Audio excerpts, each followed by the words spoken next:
कर दिए। तो नमस्ते प्यारे बच्चों, आप सभी का एडवांस कोचिंग क्लासेस में स्वागत है। आज हम अध्याय 6 त्रिभुज ट्रायंगल कक्षा 10वीं का अध्याय 6 त्रिभुज ट्रायंगल पढ़ने जा रहे हैं।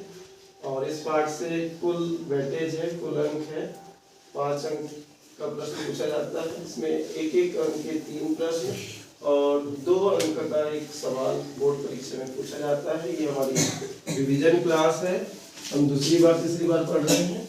तो चलिए बोर्ड परीक्षा की दृष्टि से हम इस पाठ को देखते हैं। तो सबसे पहले हम, चूंकि एक एक अंक के 3 प्रश्न आने वाले हैं इस अध्याय से, इसलिए हम एक एक अंक वाले प्रश्न को रिवीजन कर लेते हैं। तो पहला प्रश्न है, आप देखेंगे एक एक अंक वाले 3 प्रश्न पूछे जाते हैं और 2 अंक का जो एक बड़ा प्रश्न पूछा जाता है इस अध्याय से। तो प्रश्न 1 देखेंगे आप सही विकल्प का वस्तुनिष्ठ प्रश्न।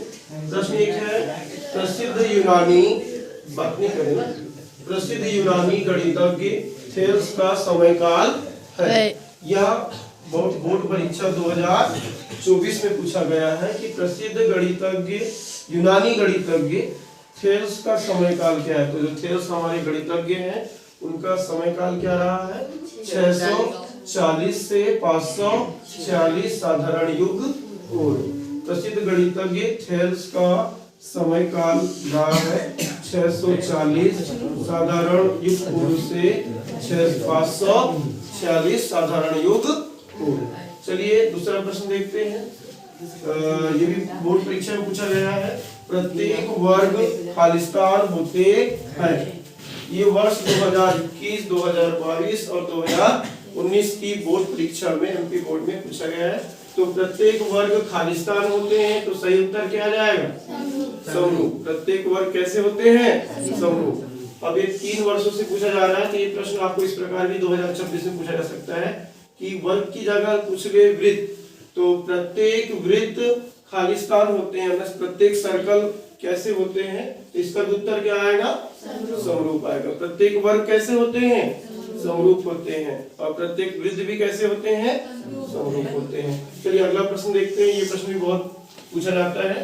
प्रश्न नंबर 3 है, सभी खालिस्तान त्रिभुज समरूप होते हैं।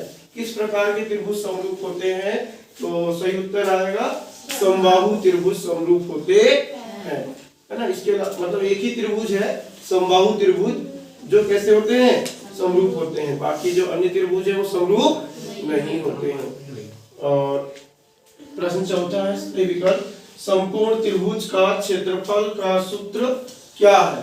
तो आप ये वर्ष 2019 में पूछा गया है, समकोण त्रिभुज का क्षेत्रफल का सूत्र क्या है। तो आप याद करेंगे, समकोण त्रिभुज के क्षेत्रफल का सूत्र है 1/2 आधार गुणित ऊंचाई। समकोण त्रिभुज का क्षेत्रफल है 1/2 आधार गुणित ऊंचाई।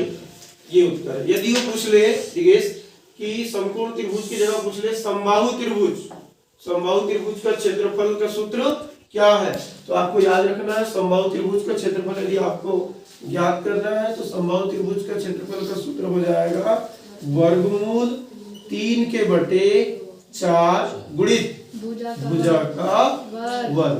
ये किसका है, समबाहु। समबाहु यही परीक्षा में पूछा गया है कि समकोण त्रिभुज का क्षेत्रफल, तो समकोण त्रिभुज का क्षेत्रफल क्या होता है, 1/2 आधार गुणित ऊंचाई होता है। समकोण त्रिभुज का क्षेत्रफल 1/2 आधार गुणित ऊंचाई, जो कि बोर्ड परीक्षा में 2019 में पूछा गया है, आया है। और अब हो सकता है कि प्रश्न को चेंज कर दे, समकोण त्रिभुज का पूछ लिया तो पूछ ले वार्षिक परीक्षा में समबाहु का बताइए। तो समबाहु त्रिभुज का क्षेत्रफल क्या होता है, समबाहु त्रिभुज का क्षेत्रफल क्या होता है, वर्गमूल 3/4 गुणित भुजा का वर्ग। नोट कर लीजिए इसे। अब एक और होता है, समकोण त्रिभुज का क्षेत्रफल हो गया, समबाहु त्रिभुज का क्षेत्रफल वर्गमूल 3/4 गुणित भुजा का वर्ग। अब एक विषमबाहु त्रिभुज का क्षेत्रफल यदि पूछता है आपसे, कौन सा त्रिभुज, विषमबाहु त्रिभुज, तो आप याद करेंगे, आप कक्षा 9वीं का वो सूत्र विषमबाहु त्रिभुज का क्षेत्रफल याद कीजिए। तो विषमबाहु त्रिभुज के क्षेत्रफल का क्षेत्रफल यदि निकालना है तो हम हीरोन का सूत्र का प्रयोग करते हैं। किसका करते हैं? हीरोन का। 9वीं का याद है आपको हीरोन का सूत्र, है ना? हीरोन का सूत्र क्या है? विषमबाहु त्रिभुज का क्षेत्रफल वही वर्गमूल के अंदर यस पुस्तक में यस माइनस ए, यस माइनस बी और यस माइनस सी है। जहाँ यस क्या है? त्रिभुज का अर्ध परिमाण। जहाँ यस को हम क्या कहते हैं? त्रिभुज का अर्ध परिमाण। और ए, बी और सी त्रिभुज की क्या है? भुजाएं हैं। ठीक है, तो आपको तीनों त्रिभुजों का क्षेत्रफल बता दिया गया है। तो परीक्षा में आया है संपूर्ण त्रिभुज का क्षेत्रफल 1/2 आधार गुणित ऊंचाई, समबाहु त्रिभुज का क्षेत्रफल वर्गमूल 3/4 गुणित भुजा का वर्ग। और यदि आपसे पूछता है कि विषमबाहु त्रिभुज का क्षेत्रफल बताइए, तो आपको विषमबाहु त्रिभुज में किसका सूत्र लगाना है? हीरोन का सूत्र। तो हीरोन का सूत्र क्या है? वर्गमूल के अंदर यस माइनस ए, यस माइनस बी और यस माइनस सी। इस प्रकार हमने तीनों ही त्रिभुज का क्षेत्रफल देख लिया।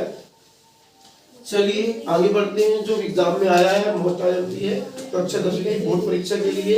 तो प्रश्न 5वां है संपूर्ण त्रिभुज का क्षेत्रफल सदैव बराबर होते हैं। ऐसे प्रश्न है, सॉरी संपूर्ण नहीं है, समरूप त्रिभुज का क्षेत्रफल सदैव बराबर होता है या होते हैं।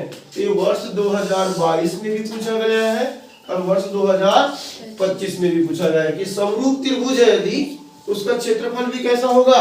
बराबर होगा। सही है क्या गलत? सत्य है क्या सत्य है?